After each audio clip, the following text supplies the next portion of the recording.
Basically, we have an old antiquated sewer system called a combined sewer. We have pipes that were built in the 1800s that allow raw sewage to overflow into the Anacostia River, Potomac River, and Rock Creek.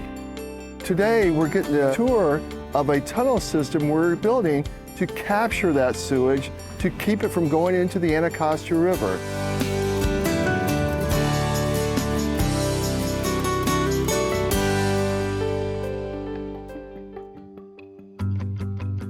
Good morning, everyone. My name is Jessica. This is Yama. Good morning. We're gonna begin you guys on the tour over at the segment. So we're building shafts to drop the sewage and stormwater down 100 to 160 feet down to the tunnel in neighborhoods along Rhode Island Avenue and Mount Olivet and near DPW's barn up by on W Street. And those neighborhoods are affected for 2 years by these large construction activities.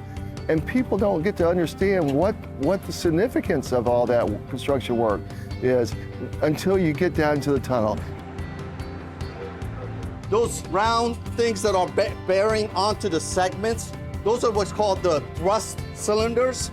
So basically there's about 19 pairs going all the way around, and that's how the machine uses those to push itself forward. Most folks have been on metro tunnels. These are actually larger tunnels than metro tunnels.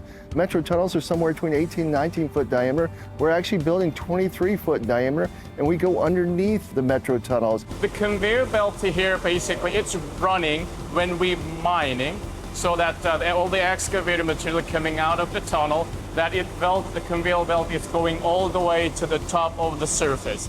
This first 7 miles of tunnel, it has captured over 6.3 billion, not million, but billion gallons of sewage and about 2,400 tons of trash that would have ended up in this beautiful Anacostia River if we had not built the tunnel system. What you see here right now, we call it the muck pit, because we're excavating a big hole in the ground, 27-foot diameter. The TBM pushes forward, excavates 6 feet at once, then they put the ring. So if you excavate 6 foot of soil, you get all this muck. So the operator, the whole time is just getting the muck out of the shaft into this muck pit.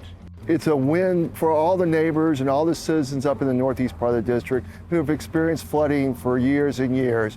We're solving that problem.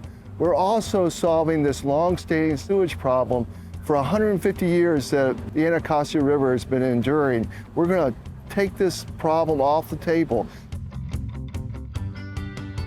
I believe that this construction will have lots of benefits to reduce flooding or the prospect of flooding in the future. So in that respect, we've been very excited to hear more about it and its positive impact. Even like the tunnel, that's the Part 1 segment that's been built under First Street has already alleviated flooding there.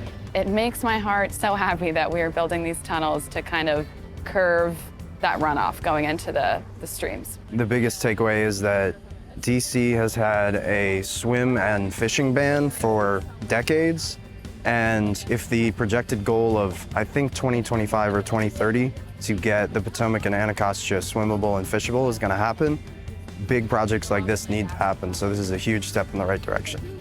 So DC Water is a part of DC. It's really our family and friends that are, working every day to help make our lives better. We're trying to encourage folks to come down to the river.